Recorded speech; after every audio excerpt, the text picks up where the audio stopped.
Halo teman-teman semuanya, perkenalkan saya Nada Salsabila Rustiwi.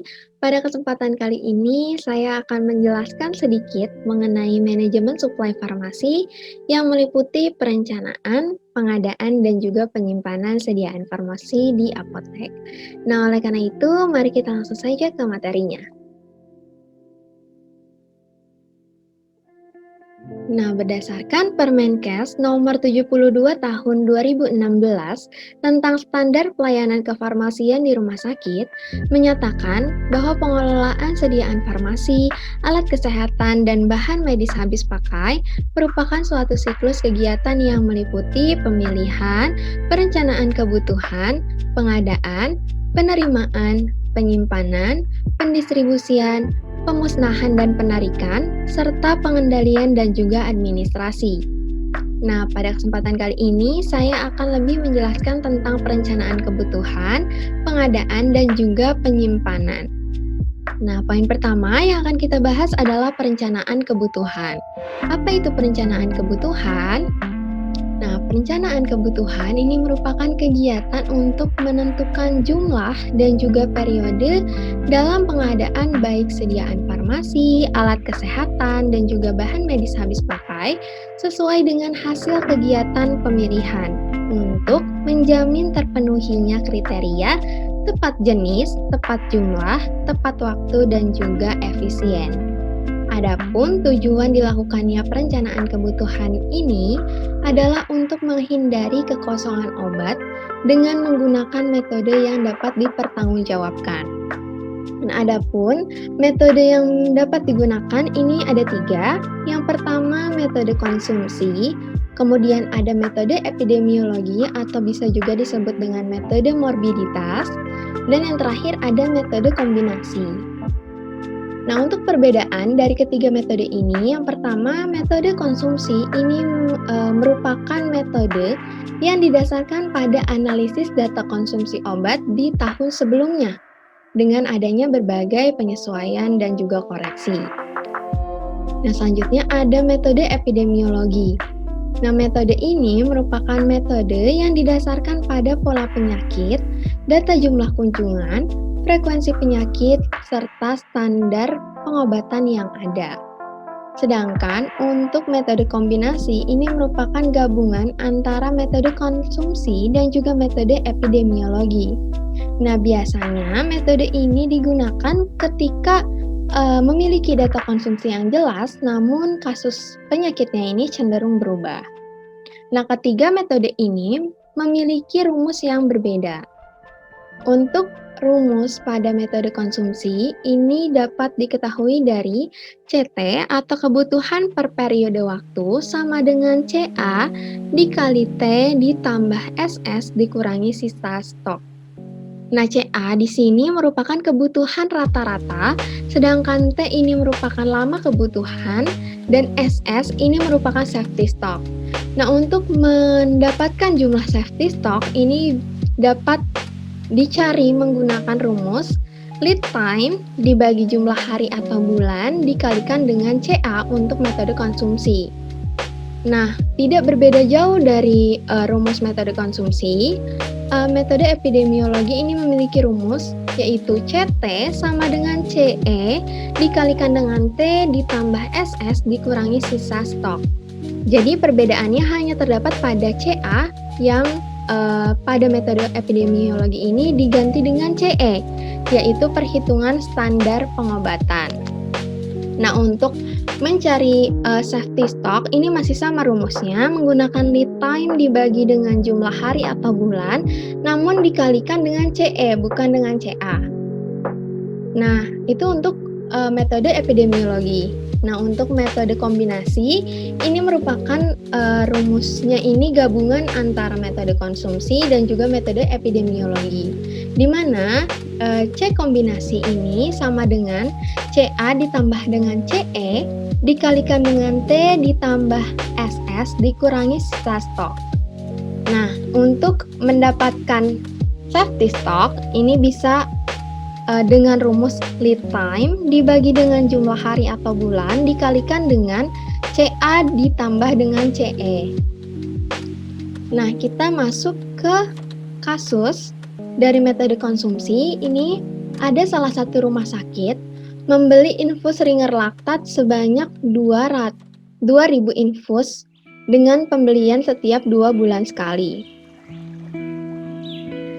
2 bulan sekali. Dengan waktu tunggu pembelian obat sekitar 3 minggu karena obatnya ini berasal dari luar pulau. Sedangkan sisa stok di rumah sakit hanya terdapat 500 infus. Nah, apabila harga infus persatuannya itu adalah Rp12.000, maka berapa infus yang harus dibeli dan berapa anggaran yang harus dikeluarkan? Jadi, langkah pertama yang harus kita lakukan adalah menghitung safety stock terlebih dahulu. Di mana berdasarkan kasus ini diketahui bahwa lead time atau waktu tunggu obat ini sekitar 3 minggu atau 21 hari. Nah, jumlah hari dalam bulan ini 30 hari, sehingga untuk mendapatkan safety stock ini rumusnya menjadi 21 hari dibagi 30 hari dikali CA atau kebutuhan rata-rata yaitu 2.000 infus. Sehingga didapatkan jumlah safety stock ini adalah 1.400 buah. Nah, setelah mendapatkan safety stock, kita akan memasukkan ke dalam rumus CT sama dengan CA dikali T ditambah safety stock dikurangi sisa stok. Untuk CA-nya adalah 2.000, untuk T-nya atau lama kebutuhannya itu 2 bulan. 2 bulan sekali sehingga kita masukkan 2 bulan. Untuk safety stock ini 1.400 buah dari hasil perhitungan yang sebelumnya. Kemudian untuk sisa stok ini ada 500 buah infus, sehingga didapatkan kebutuhan per periode waktu atau CT ini sama dengan 4.900 buah. Untuk anggarannya sendiri yang harus dikeluarkan ini sebesar 4.900 dikalikan dengan Rp12.000 sehingga total menjadi Rp58.800.000. Nah, selanjutnya ini terdapat contoh kasus dari metode epidemiologi. Nah, pada contoh kasus ini diketahui bahwa di suatu rumah sakit setiap bulannya menerima pasien gigitan ular sebanyak 10 orang per bulan.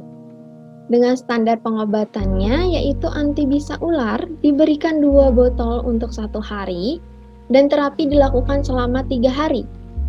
Selain itu juga diberikan asam traksenamat 3 kali injeksi 500 mg selama 3 hari. Untuk keterolak injeksi 3% ini diberikan 2 ampul untuk 1 hari dan terapi dilakukan selama 3 hari. Sedangkan untuk cefotaxim injeksi diberikan 2 kali injeksi 1 gram selama 3 hari. Nah, obat-obatan untuk gigitan ular tersebut hanya tersisa 1 di rumah sakit. Sedangkan pembelian setiap 1 bulan sekali dengan waktu tunggu pembelian selama 1 minggu. Nah, untuk harga 1 kali pemberian standar pengobatan gigitan ular adalah Rp500.000. Maka hitung berapa obat yang harus dibeli dan berapa anggaran yang harus dikeluarkan. Nah, untuk menjawab soal tersebut, maaf, ini harusnya Rp600.000. Nah, untuk menjawab kasus tersebut, diketahui bahwa lead time dari standar pengobatan ini adalah 1 minggu, yang artinya adalah 7 hari. Sehingga didapatkan safety stock ini adalah 14 buah karena rata-rata pengobatan ini adalah 60 botol. Nah, setelah didapatkan safety stock, kemudian dimasukkan ke dalam rumus CT sama dengan CE dikali T ditambah SS dikurangi sisa stok. Nah, untuk T-nya adalah 1 bulan, diketahui dari sini. Sedangkan untuk safety stoknya 14 buah dari hasil perhitungan sebelumnya, untuk sisa stoknya terdapat 1 buah. Sehingga didapatkan hasil kebutuhan per periode waktu atau CT ini adalah sebanyak 73 buah. Dan anggaran yang harus dikeluarkan adalah 73 dikali Rp600.000 yaitu sama dengan Rp43.800.000.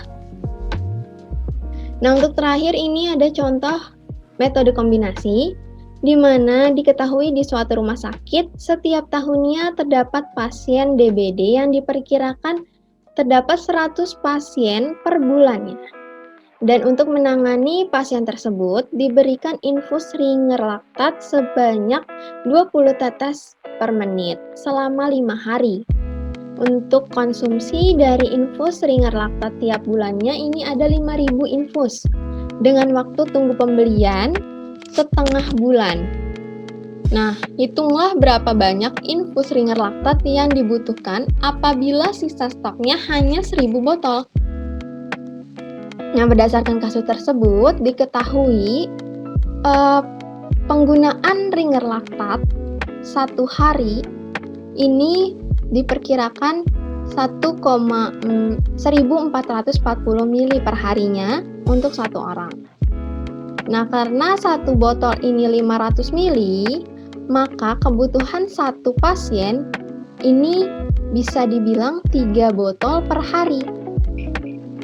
Sehingga ringer laktat yang dibutuhkan adalah 3 botol per hari untuk satu pasien dikalikan dengan 5 hari karena penggunaannya ini selama 5 hari dan dikalikan dengan 100 pasien per bulannya. Sehingga didapatkan ringer laktat yang dibutuhkan per bulan itu adalah 1.500 botol. Ini didapatkan untuk CE. Sedangkan untuk CA atau konsumsi ringer laktat tiap bulannya ini ada 5.000 botol dari sini.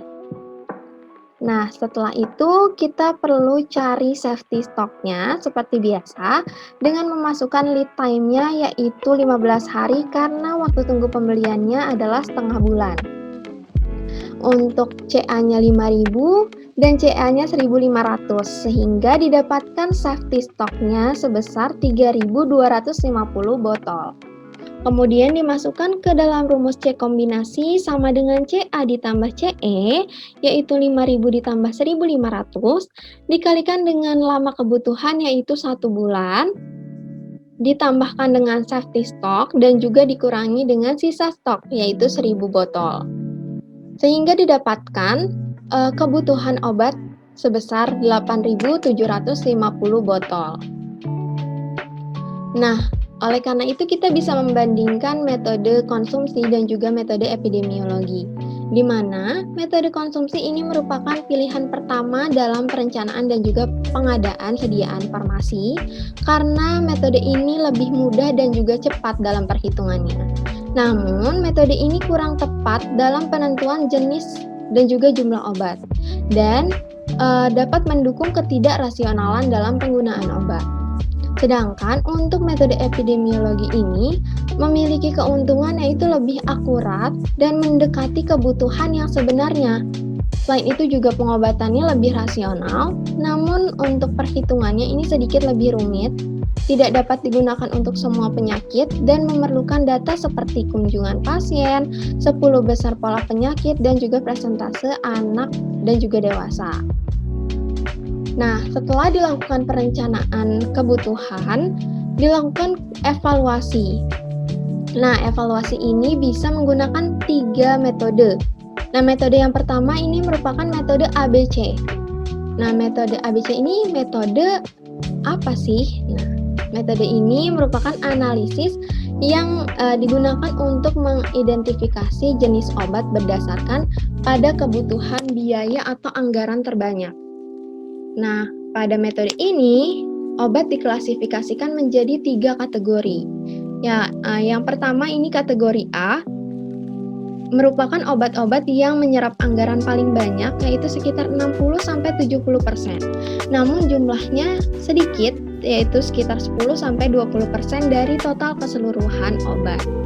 Sedangkan untuk kategori B, ini obat yang menyerap anggaran 20% dengan jumlah obat tidak lebih dari 20% dari total keseluruhan obat.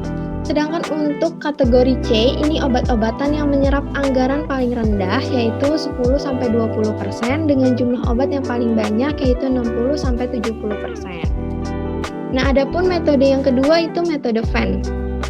Nah, metode ini merupakan analisis yang digunakan untuk menetapkan prioritas pembelian obat yang pengelompokannya ini didasarkan pada dampak obat terhadap kesehatan.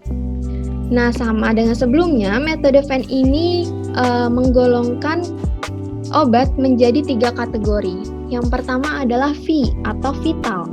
Nah, obat-obatan yang termasuk ke dalam kategori vital ini merupakan obat life saving atau obat yang mengatasi penyakit penyebab kematian terbesar.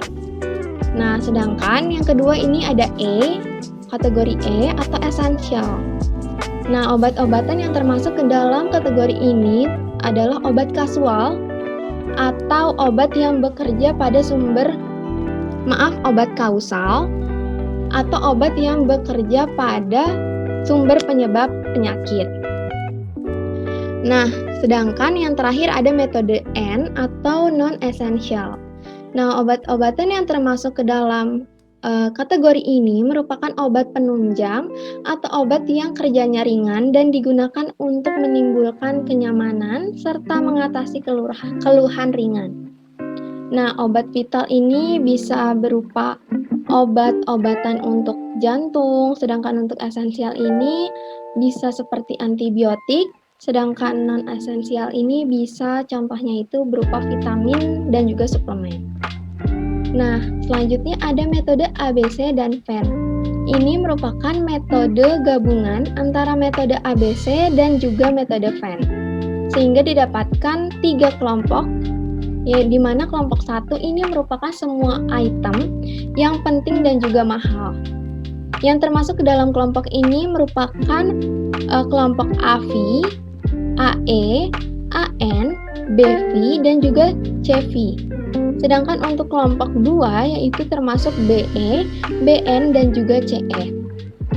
Nah, untuk kelompok yang terakhir, ini ada kategori yang murah dan juga kurang prioritas, ini ada kategori obat CN.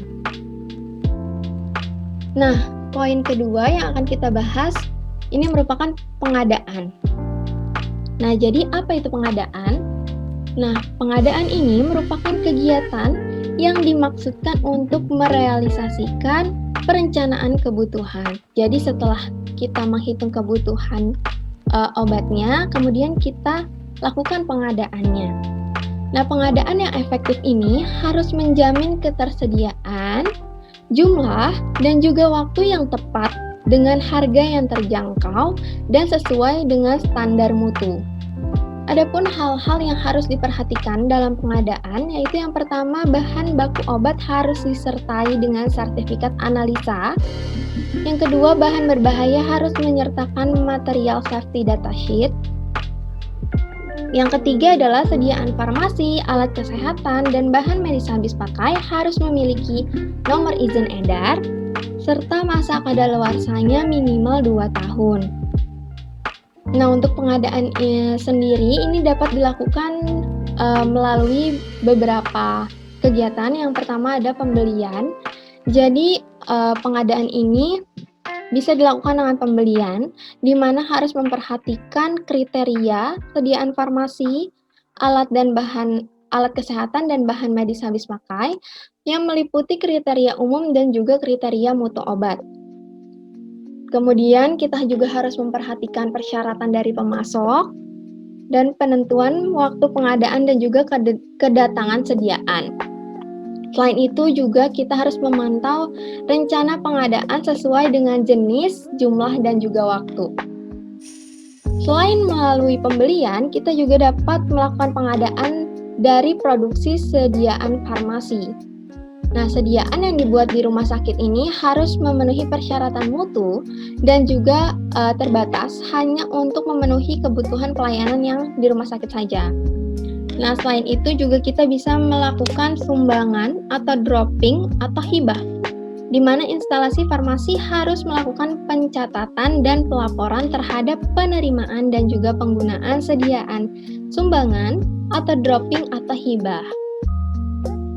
Nah, yang tadi merupakan sedikit tentang pengadaan. Selanjutnya poin ketiga yang akan kita bahas adalah penyimpanan.